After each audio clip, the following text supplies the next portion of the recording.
The more stories that come out about the demise of the Pac-12 indicate that the Big 12 is lucky to have a guy like Brett Yormark leading the way, and he says a lot of what he has done for this conference in his own words on today's show. We also look back at some of the blunders the Pac-12 made in contrast to the successes the Big 12 has had during this run of conference realignment.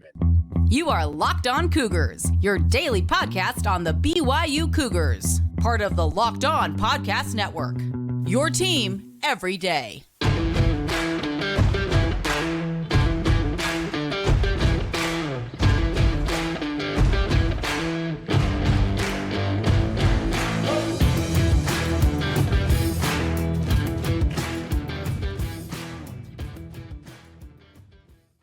What's up, everybody? I'm Jake Hatch, your host here on Locked On Cougars, your resident BYU insider. Thank you for making Locked On Cougars your first listen of the day. Thank you to all of you who are everydayers with us right here on the Locked On Podcast Network. By way of introduction, this is your original daily podcast focused on all things BYU sports. And a huge thank you for subscribing, for watching the show, commenting, liking, doing all the different things that help the algorithms out there in the universe promote this show on all the various platforms, whether it's regular podcast feeds on YouTube or the like. Thank you all the same for all of your guys' endless support. Quick reminder that today's show is brought to you by our friends over at FanDuel. Make every moment more with our friends at FanDuel. Right now, when you bet on a Super Bowl winner, you can get bonus bets every time they win in the regular season from our friends at FanDuel. Start today with doing that at FanDuel.com/lockedon. All right, let's dive right in on today's show. And some interesting stories and podcasts have come out in the last couple of days regarding the Big 12 and the Pac-12. Obviously, now it's just the Pac-4 because that conference is very much in peril with just 4 remaining members. Obviously, the Pac-12 scooping up 4 of those schools that were originally members of the Pac-12, speaking of Utah, Arizona, Arizona State, and Colorado. And I wanted to talk a little bit about kind of the juxtaposition of what Brett Yormark and the Big 12 have done as compared to kind of the stories that just continue to come out about the buffoonery and the idiocy that the Pac-12 has just enabled under its chancellors, university presidents, even its commissioners' watch. It's a cavalcade and just a hilarious, just story after story saying these guys just can't get out of their way, and they couldn't get out of their own way, and that's why they're in the position that they're in right now. So I want to start off with the positive. Let's talk about the Big 12 for a moment. Now, Brett Yormark, Big 12 commissioner, joined the Orand and Marchand podcast. I remember, what's the name of it? I apologize. Marchand and Orand Sports Media podcast, and had a lot to say about what's happening with the Big 12. We're going to play 2 clips from it for you guys here to let you hear from Commissioner Yormark. First one to me was very interesting was that a lot of people have been out there talking about the pro rata clauses. Obviously, that was a big attractive thing for those schools to jump from the Pac-12 to the Big 12 conference. Well, Brett Yormark explained exactly what's going on, who exactly has a pro rata clause, and what exactly the status is with regards to all that. So listen to this and understand that this is kind of this stands in stark contrast to what the Pac-12 at least had going on. Here's Brett Yormark, part 1. We do have a pro rata clause with ESPN. It's not in the Fox deal, but we've talked to Fox. They see the value of expansion and what it can mean for us today and in the future, and they're involved, financially and very supportive. So it worked out well for us. There you go, Brett Yormark. You heard him say, okay, yeah, the pro rata clause is in effect with ESPN. It is not in effect in the contract, at least with Fox, but Fox is playing ball with this conference. And I don't think that should be surprising to anybody. I think Fox is understanding that, hey, we've got some pretty good properties in this conference. Are they the top tier like we have in their minds in the Big Ten? No, but they are a valuable property or properties in their own mind. And it sounds like he said they're playing ball. Does that mean that they have ponied up exactly what they're supposed to do on pro rata? Don't know, because Brett Yormark he's not that forthcoming on that. But all the same, it's a very, very good thing to have these 2 partners, speaking of Fox and ESPN, in your back pocket. That stands in stark contrast, like I said, to the Pac-12 that essentially angered everybody when it comes to linear television by thinking it was too good for its own liking. The story coming out in the LA Times, it was an inside story on the Pac-12's demise. It comes from Brady McCullough, who does a great job writing about college sports and the like. Well, here's the thing. They're given the stakes of negotiations during all this. The Pac-12 CEO group met last summer with a deal. Let's see, George Klafkoff brought the schools in the Pac-12 an ESPN offer of $30 million per school annually for all of their rights. The Pac-12's analysis said the schools would be worth somewhere in the mid $30 million range, so they could get get back to ESPN with a reasonable counter in the high $30 million range, and maybe the two sides would wind up around $35 million. But then this is where the buffoonery and just thinking that you are too cool for school comes into effect. Listen to this. When the Pac-12 CEO group met to discuss the offer, one of the league presidents had other ideas. The president worked with a professor on his campus to come up with their own estimate of what the 10 schools, not including USC and UCLA, who, by the way, the Big Ten had already scooped up because Carolyn Folt had helped shut down their expansion ideas in the Pac-12. So it says this, came up with their own estimate of what the 10 schools should get based on their market valuation, $50 million. Now, this report's not new because we had heard that the Pac-12 had gone back to ESPN and said, we want $50 million per school. And according to the reports, they were essentially laughed out of the room. They're like, yeah, right. The quote here says, George and our media consultant were pretty clear there was some risk, but they said, nope, our numbers show that we're worth this. Go ask for it. A source with direct knowledge of the negotiations, not authorized to speak publicly about them, told the Times, and finishes the quote, ESPN did not react very well to it. Well, no, duh. When you think that ESPN's like, okay, we'll give you $30 million. We want $50 million. We want a 67% increase on what you actually are offering us. We won't take a penny less. Who is this professor? Who is this university president who thinks that they were calling the shots? You torpedoed yourselves. What buffoons, what idiots run that conference. There's a very clear reason, or many reasons to me, that the Pac-12, why it fell apart and why it is currently on life support. It's because of crap like this. They had a commissioner in Larry Scott before George Kliavkoff, who was staying in penthouse suites and flying to games and leaving at halftime on private jets and refused to live anything less than the A-lister life while collecting millions upon millions of dollars and claiming that he was acting in the conference's best interest. All the while, he's just scooping up money and socking it away because they paid for his house and he never had to pay the loan back. Just idiocy. And now they bring in George Kliavkoff, and yes, he had bona fides, obviously having helped build Hulu and having negotiated with various sports entities and obviously working with MGM International in the entertainment sphere. The thought that he would come in and really be able to get a handle on things. Well, he let Carolyn Folt, the University of South Carolina president, torpedo any chance of expansion for the Pac-12 when they were considering scooping up the quote-unquote hateful eight in the Big 12 conference. She said, we don't need to expand. 10 months later, she and UCLA were out the door, speaking of USC and UCLA, to the Big 10. Then George Kliavkoff has the bright idea, I'm going to go to the Board of Regents in California. I'm going to force their hand and make them force UCLA to stay in the conference. There was no way that politicking was going to work in your best interest. It was only going to obviously engender a lot of envy and just downright bad feeling in the conference. And we heard that in this story that Oregon's president, I don't have it in front of me, torpedoed that idea and said, we will not take less money than UCLA, no matter if this works out, which it probably won't, and ultimately did not. The Pac-12, they just, I don't get it. I don't get where they get off in thinking that they were worth $50 million. This is a dude, just use kind of a fun analogy. This is like you thinking, okay, I could go out with this girl, and then you have his buddy over here. No, I think you can go out with this girl who's a 10. You're valuing yourself. You're like, okay, I'm a 6. She's a 6. It works out. No, bro, you go with that 10 right over there. You got this. It's not going to work out. And it didn't work out for the Pac-12. What buffoons, what idiots. Who is running this conference?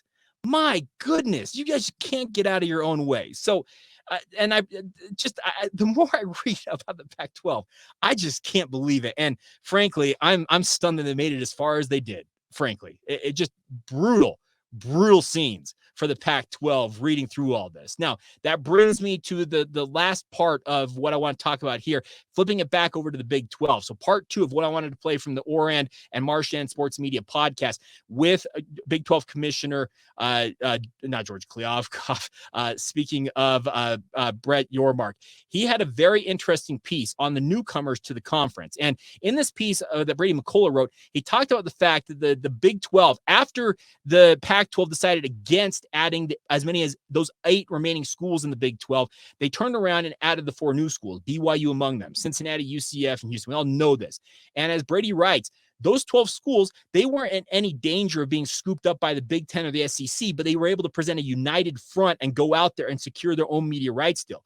Well, Brett Yormark was very complimentary of the work that Bob Bowlesby did to bring those 4 new schools into the conference, and he thinks the 4 of them were a huge key to the Big 12 getting the media rights deal that they very much are happy and grateful to have right now. Bob Bowlesby did a heck of a job. I told him when I took the job, all he's doing is passing the baton to me. And he gave me a really great platform when you think about his recovery efforts with the 4 schools, Houston and UCF and Cincinnati and BYU. I mean, those were great gets on the heels of Oklahoma and Texas and really solidified us. And in fact, if those 4 schools weren't here, I'm not sure I would have had the ability to go early with ESPN and Fox, because they really helped me in my storytelling. There you go, Brett Yormark, and you can tell that he is very appreciative of the work that Bob Bowlesby did, and you got to give a lot of credit to Bob Bowlesby. There's no doubt about this. This is a guy who understood what it was going to take for this conference to succeed. He actually flew to Montana, one of the reports out there as well, and met with George Kliavkoff and said, "Hey, George, what about merging?" And George Kliavkoff said, "Nah, we're good, homie."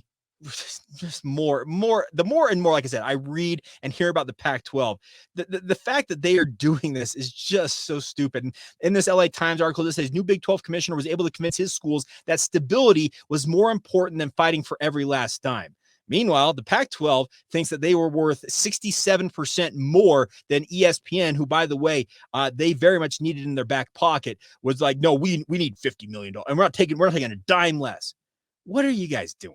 And I guess, no, what are you guys doing? Well, what you guys are doing is you have 4 schools left, and now you're looking to just save face in any way, shape, or form that you possibly can. And it just does not bode well for the Pac-12. Their hubris, their own, I guess, air of self-worth, inflated egos, whatever it is, has caused their downfall. And the Big 12 is standing tall at the end of the day. All those people out there that were crowing about the Big 12 is going to fall apart, well, guess what? They sure look foolish today. There's a lot of egg on their faces. And like I said, the more stories that come out about this situation, it's absolutely insane. Like I said, the Pac-12 made it as far as they did. But hey, if you're a Big 12 member, which BYU is, and now you have not USC, you have Arizona, Arizona State, Utah, and Colorado as a member of the conference, be proud of where you're at, because Brett Yormark, yeah, he is a stone cold killer, it feels like, but he also understands you don't push the limits when there's a very kind of, I don't know how to say this directly. It's not a very stable media rights market out there. And he took it, you know what? Let's get this deal. Let's prove our worth, and then we'll go back into the market. He's also really big on basketball. He said that on that podcast as well. He said we're getting 25 cents on the dollar in terms of our basketball media rights and the worth of basketball. He thinks it's completely undervalued. We'll see what happens. I'm very interested what the future holds for this conference, but just be very, very appreciative of the work that Brett Yormark did, because in retrospect, the hubris, like I said, the overall inflated idea of who they were, speaking of the Pac-12, we're the conference of champions. That BS blew up in their face to a spectacular degree. Absolute insane scenes.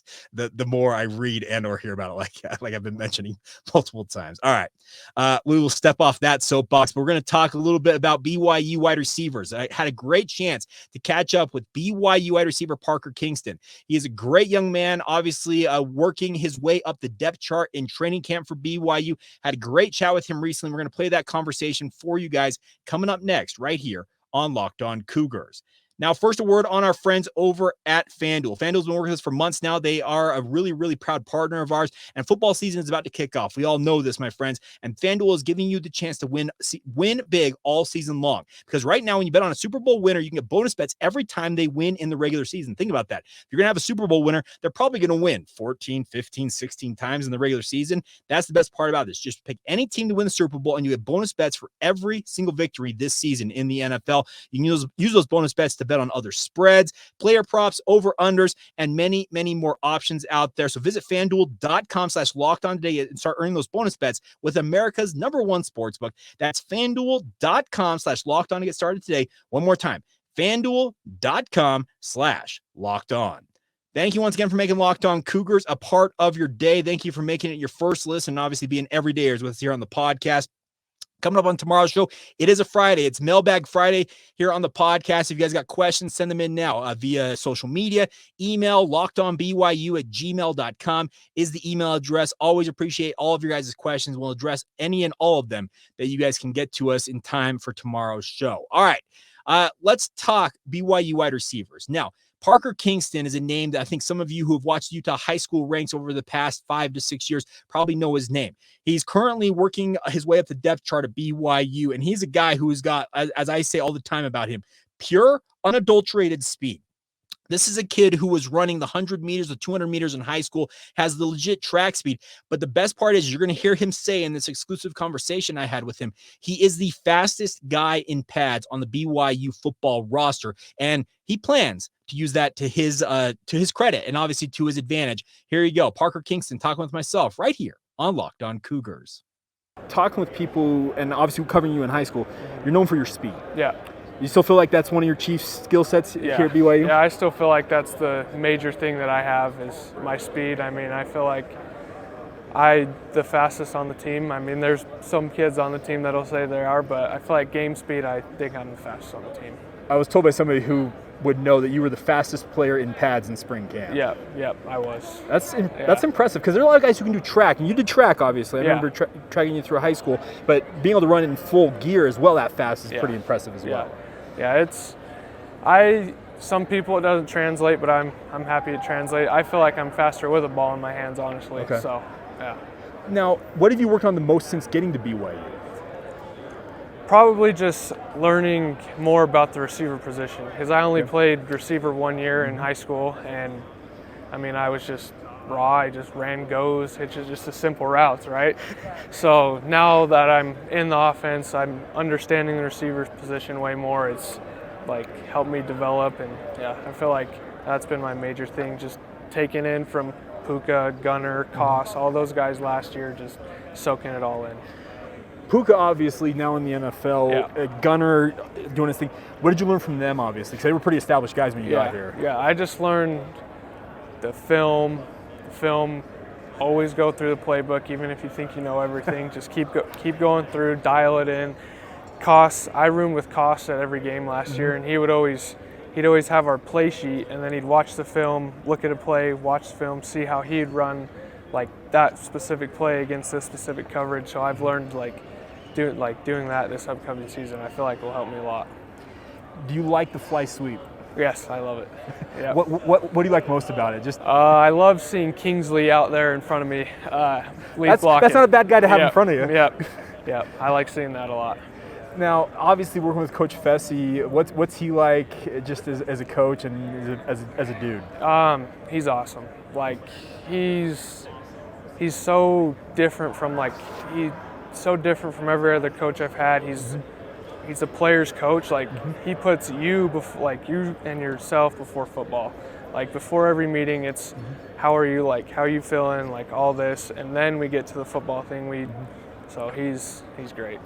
I talked with Darius Lassiter, and he told me that he's obviously transferring here from Eastern Michigan, and essentially said that he likes the thing. Obviously, you do your assignment as a wide receiver, but he said this offense also allows you as a wide receiver to kind of express your personality. Yeah. You agree with that? Yeah, I agree with that 100%. There's a lot of routes where we have choices to do what we want, what we feel based off coverage, our release, everything. He lets us do what we want as long as it's not too out of the ordinary. So. Is there a quarterback on the roster that could outthrow you? I think no. Keaton outthrew me one time. Okay. And I think he outthrew me 2 days ago, but it won't happen again. Fair enough. Yeah. What's your favorite thing about the BYU experience so far? The brotherhood that the locker room has. I feel like we're all so tight-knit. Everyone is just friends with each other. There's no beef anywhere. It's just a close brotherhood that we have, and I think this year will be special. What are you hoping to accomplish just yourself and team-wise? I'm just hoping to see what I can do, help out anyway for the team, just see what happens this year. All right, well, Parker, thank you. Oh, actually, one other thing. How excited are you playing the Big 12? Super excited. I can't wait to play Texas, TCU, Oklahoma, literally everyone in the Big 12. It's gonna be a fun year. Okay, which one, Texas or OU? Which one's the bigger name in your mind? I mean, obviously Texas, Okay. and it's going to be at Texas, so that's going to be fun playing in front of 100,000 people, which we're not used to that, so it's going to be fun. There you go, Parker Kingston, BYU wide receiver, and I cannot wait to see this kid finally get his chance on the field. Obviously, he's got to be able to make those tough catches, prove that his speed is capable of being utilized. You heard him say he's been overthrown once, but he said it will never happen again. So this is a kid who is really, really confident in his abilities, and he should be. When you can run the fastest in pads of anybody on BYU football, the BYU football roster, there's some speedsters out there. That's really, really impressive. There's a lot of guys. Trust me, there are a lot of dudes who have legit track speed. Translating that to wearing full pads, playing football, and doing it on turf or grass, that's a whole nother story. And that shows you legitimately how fast Parker is. And I cannot wait to see him get his opportunities on fly sweeps, go routes, deep posts. Like the ideas that BYU could utilize with his game-breaking speed would be so fun to see. And obviously, I'm hoping to see that as soon as this year. And it sounds like, based on what I have seen and or heard, he's probably man number 6 in that wide receiver rotation. He's probably that slot receiver alongside Cody Epps. And the nice part is he is continuing to show what he's capable of, and he's got plenty of time on his side at the same time. He's still a very young player early on in his eligibility, and you can tell he's very excited and very confident just in being a member of the BYU football program, and appreciate him all the same. Thank you to him for taking the time to join me right here on the podcast. All right, we will round out today's edition of the show coming up next. Some final notes, a look ahead to BYU's official season opener for BYU women's soccer, the 13th ranked Cougars, in action tonight at South Field. We'll also talk about 2 games in the 2022 season as we continue to wind closer and closer to wrapping up our off-season long look at all 155 games in BYU's independent run. We'll get to all that as we continue on right here on Locked On Cougars. Now, a word on our friends over at Perry Homes real quick. Whether you're looking for your first home or you're ready to upgrade to your dream home, my friends, Perry Homes has a house for you. For 50 years, Perry Homes is Utah's premier home builder with communities throughout the state. They got many communities, home designs, and price points, all designed to fit your needs as a consumer. They have beautiful communities in Davis, Salt Lake, Tooele, and Utah counties along the Wasatch Front. They also have multiple communities in Washington County near St. George as well. No matter where you want to live, they've got options for you guys. They offer over 50 unique home designs as well. You know, everything from ramblers to 2 stories to townhomes and everything in between. Like I said, it's all with the idea of fitting what you're looking for, and they are offering generous financing incentives to their preferred lender as well right now. So get on it. Visit perryhomesutah.com to see what's new in Utah's finest neighborhoods. That's perryhomesutah.com. That's Perry. For those of you who may be wondering out there, check it out. And just a reminder for you guys, for 50 years, Utah has been coming home to Perry Homes. Thank you once again for making Locked On Cougars a part of your routine, everybody. Hope you're having a fantastic Thursday, whenever you watch and or listen to this. Just another quick reminder, if you've not done so already, if you're watching this on YouTube, I'm pointing down here, click that like button. If you're new to this show, subscribe to it, enable notifications, click that bell icon so that when a new episode drops, you guys will always be up to date on everything going on in BYU sports. All right, a couple of things before we go on today's show. There have been the question of the day, and I failed to get to this on yesterday's podcast. And I felt bad after I finished recording. I never actually got to that question, but there have been a number of you who've reached out with a similar question, and it's in relation to the situation involving Micah Harper. If and when Micah Harper is officially declared out by the BYU football program for the season, a number of you have reached out, and you guys know who you are. Jimmy's reached out. I've had a couple other people ask questions about this. I'm just trying to think who else has asked the question. It's like 4 or 5 different people. I've gotten emails about it, have asked this. If Michael Harper is out, Jake, what are the chances that Chaz Ah You moves back to safety? Obviously, this is a guy who has bounced between safety and linebacker during his career at BYU, and it really, in many ways, the negative of his career, like it just has not worked out for him to a large degree. He's also dealt with numerous injuries during his time as a Cougar. But to answer the question, I'm just going to say it flat out. I highly doubt he moves back to safety. He made the move to linebacker. He's bulked back up to play linebacker, and honestly, he's running with the 3s right now at linebacker. Is he fully healthy? Is he fully recovered from all the different surgeries and injuries that he's dealt with? I don't know that for certain, but he is currently running with the 3rd string on defense at linebacker. I would say at this point, the whole dream of Chaz Ah You being this just incredible player for the BYU defense, I think it's gone out the window. But just enjoy what he's capable of contributing, whether it's on special teams or if he ends up as a backup for BYU this season. Or, like I said, if it works out that he has some playing time and he has a big game-breaking play, celebrate it for what it is. This is a young man who has bled, sweat, and just been injured time and time again, all in the name of making the BYU football program better. And I think we all owe him a debt of gratitude for putting on for BYU in that regard.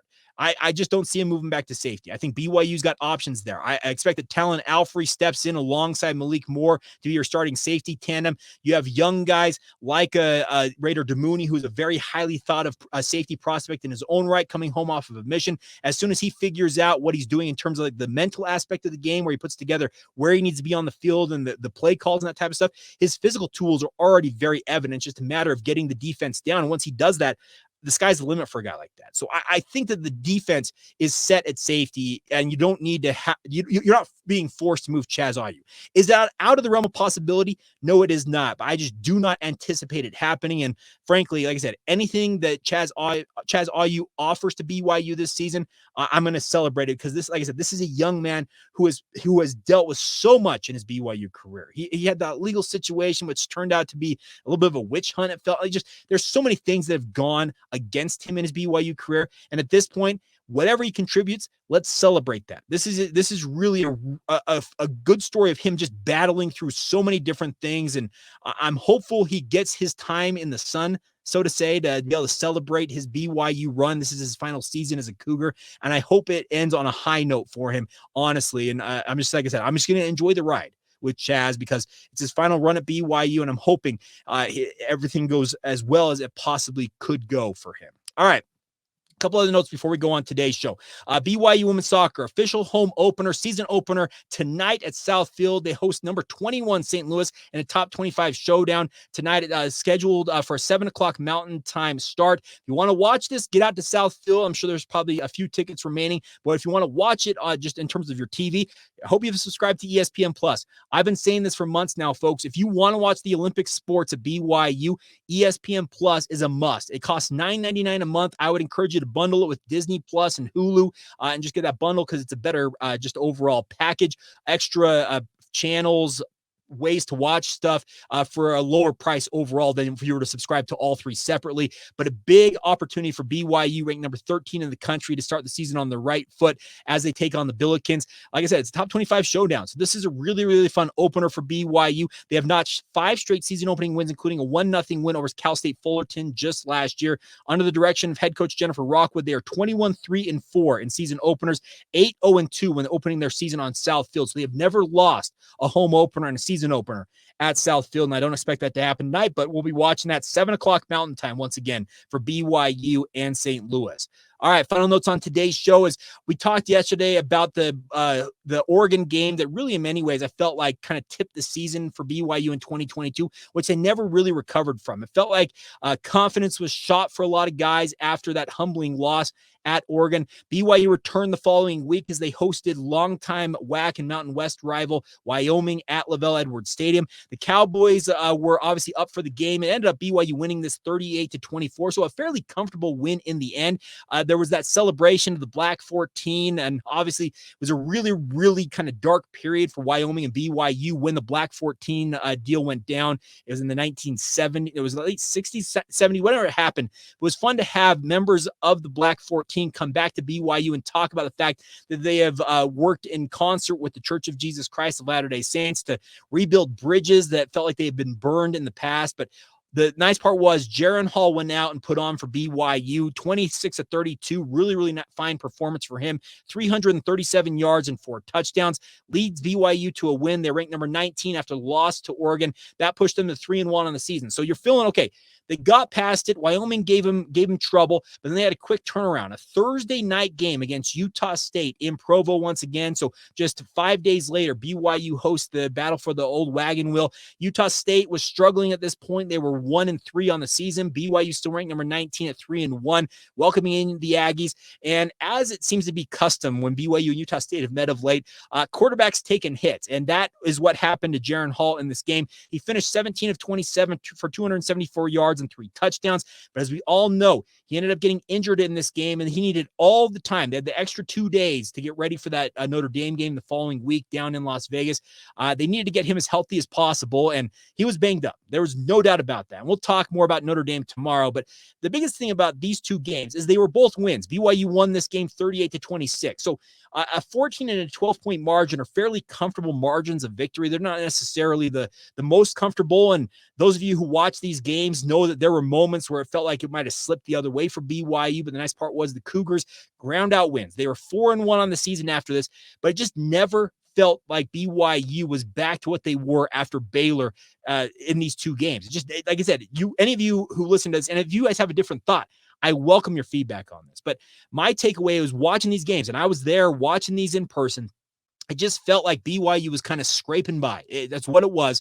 And then it just felt like it was a matter of time before the wheels came off again. And I felt like the wheels came off down in Las Vegas as BYU headed to Allegiant Stadium for the Shamrock Series game against Notre Dame, wearing those blackout uniforms. A great look. I was at that game in Las Vegas, and we'll talk about what happened with that one. That just kind of another tipping point for BYU in a season that, looking back at 2022, what a wild year it was. But all the same, BYU gets these 2 wins over Wyoming and Utah State. And obviously, we'll talk about what happened against Notre Dame on tomorrow's edition of the podcast. A quick reminder, once again, it is a mailbag Friday. You got questions, please submit them now. And obviously, we'll address as many, if not all of them, on tomorrow's edition of Locked On Cougars. So thank you once again, before we go, for making this your first listen of the day. Thank you to all of you who are everydayers with us here. I just cannot do this podcast without y'all's support, and cannot thank you guys enough for continuing to show up day after day after day, interacting, liking, rating, reviewing, doing all the things you guys do